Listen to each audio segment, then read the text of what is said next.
Okay, I've got primer in my drip rails now.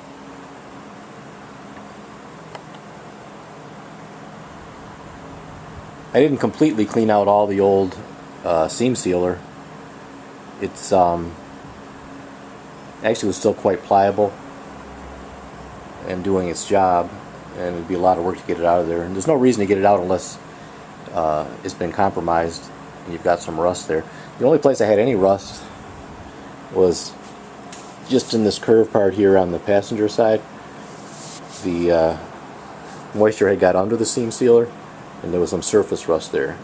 So in this spot I removed the seam sealer right down to the bare metal and ground that, and then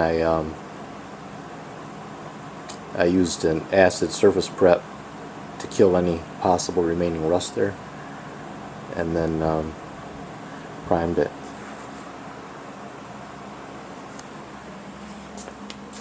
What I used to clean out the drip rail, the gutter, is wire wheel on a drill.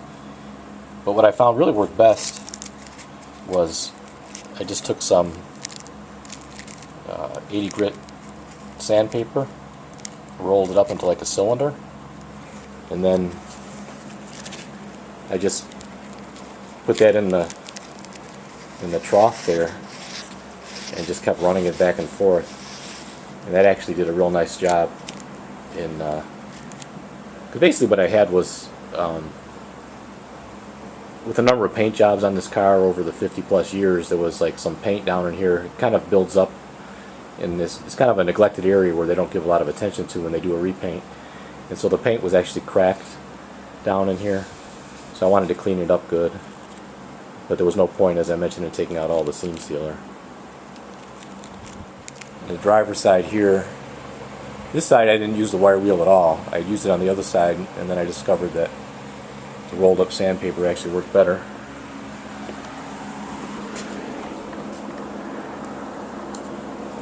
You can see the drip wheel here, how smooth this came out by using the rolled up sandpaper here.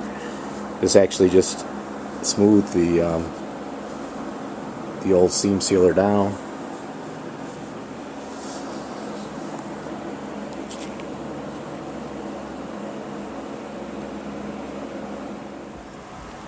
The advantage of a California car, when I took the stainless off here, this was actually in excellent shape, and I only had a little bit of rust in this area and down here where moisture had got under the stainless, and so I took care of that rust there. But that's the advantage of a California car. It's a lot of work if you want to replace one of these drip rails.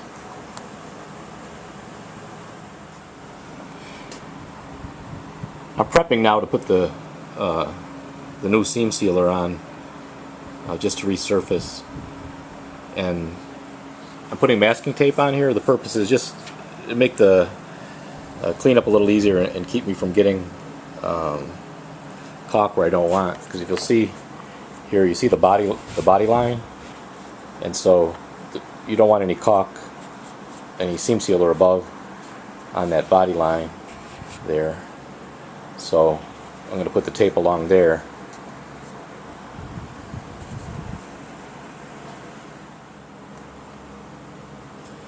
I'm going to use this 3M auto body sealant, the 8500. I really like this stuff. It works real well.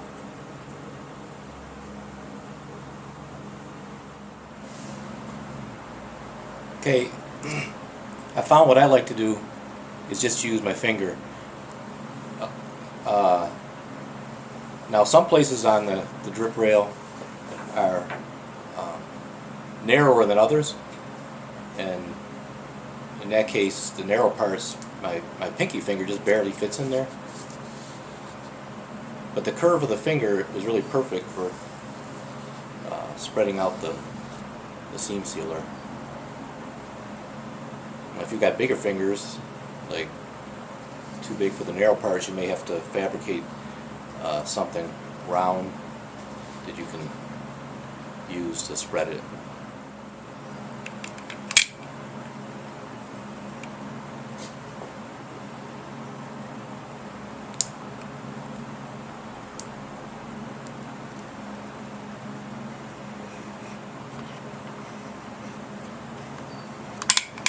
Now, I'm not going to go real heavy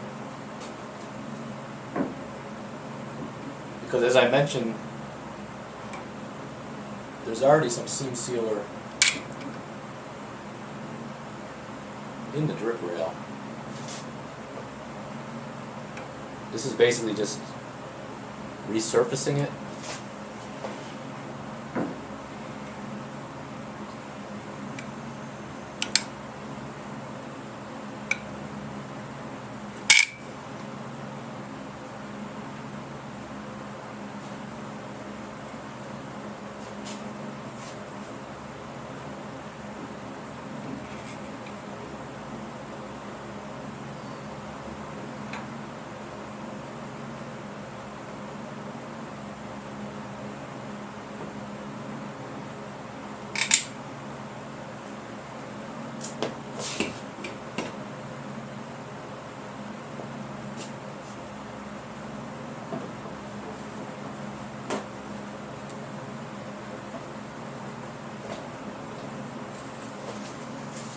Now, something I wanted to mention, another reason that you need to resurface the seam sealer in here, even if you like it, looks pretty smooth, the old stuff. But once you sand in here, like I did with my roll of sandpaper and my wire wheel, under the drip rail lip here would have gotten down to bare metal. And even when you spray primer in there, it's hard to get that much primer in there unless you go crazy and it's just running everywhere. It'd be hard to be sure that you got that metal covered. So it's another reason that you want the seam sealer resurfacing that whole area so that the lip that's underneath here of the drip rail will be sealed up with the seam sealer.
Just kind of snow plowing it along.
The tape served its purpose.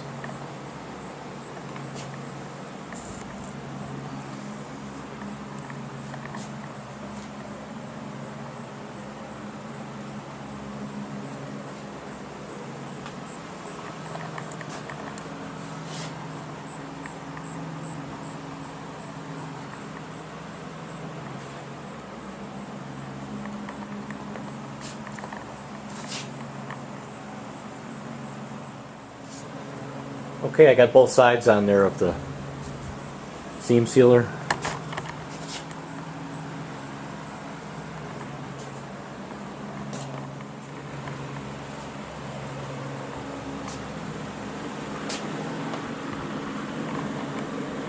Now I'm gonna wait to clean up any of the stuff like that I got on the drip rail, because it's starting to set up now, and I don't want any of the dirt to get in the seam sealer as it sets up.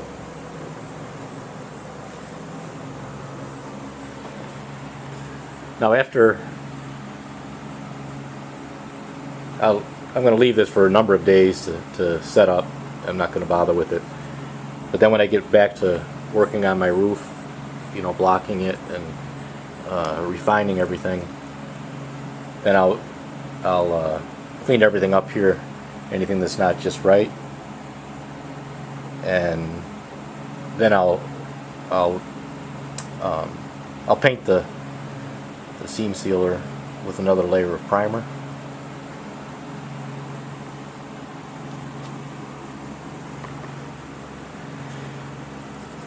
Now, I won't cover it in this video, but putting the stainless back on, I'll make another separate video for that, because it's going to be a while before I put the stainless back on.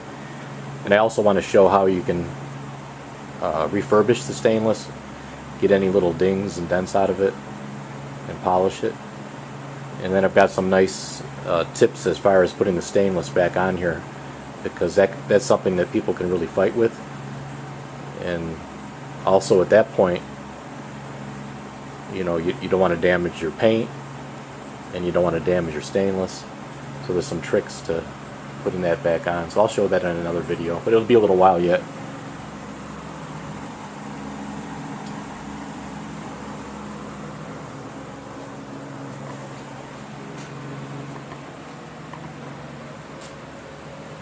So I'm happy with how that came out.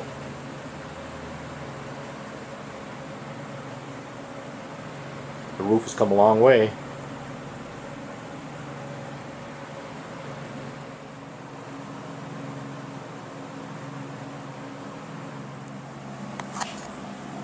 Just one thing I might mention at this point, I'm putting the stainless back on. One of the things that causes people to really fight with it is that, see, originally the car just had, from the factory, just had a light coat of primer and then a light top coat, and very thin. But what happens is, you know, you get a number of coats of primer on here and a number of finish coats. Then this lip here, you're going to be fighting that, trying to get the stainless trim to clip back over there. So I'm going to actually make sure that I sand this down, and I'm going to end up with just you know, just a light coat of primer on it, and perhaps a light top coat before I put the stainless back on. And that'll aid so that I don't have to fight it. But that's just something to know now ahead of time, you know, as you're prepping the car, to be conscious of not piling up your paint on this drip rail and leaving it that way, because that can really cause you to fight putting the stainless back on. Keep it thin. So in addition to what I described before about reasons for lining the seam sealer in here, as far as protecting the lip on the drip rail itself, there's also a seam here where your roof skin is welded, and then the drip rail, and so there's a seam along there that that needs to be protected from any moisture ever getting in there. And also it gives a cosmetic covering of that seam.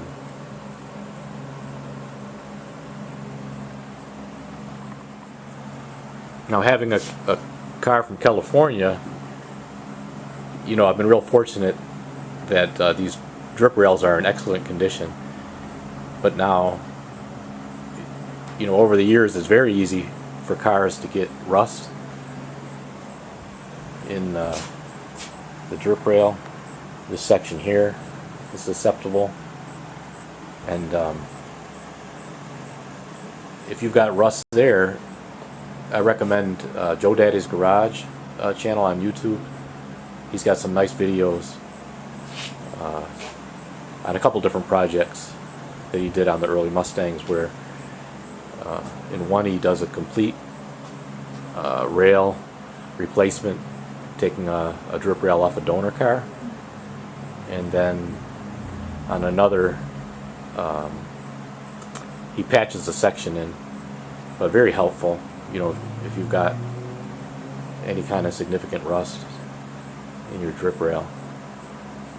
But as I mentioned, mine was really just very light rust in this section here, a little down here, and nothing on the other side. The other side was perfect.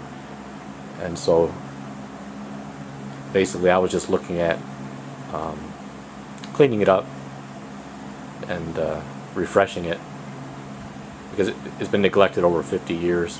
You know, paint buildup, a lot of paint buildup in the gutter. It's an often overlooked thing when they do a repaint.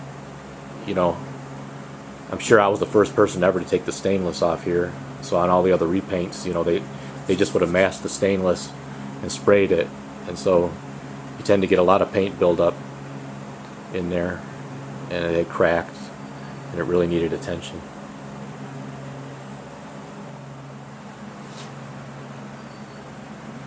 If you found this video helpful, you can like and subscribe. I will be doing a continual series on this car as I redo it, and I'm going to be very thorough as I go through this car, so there'll be a lot of good information on all sections of the car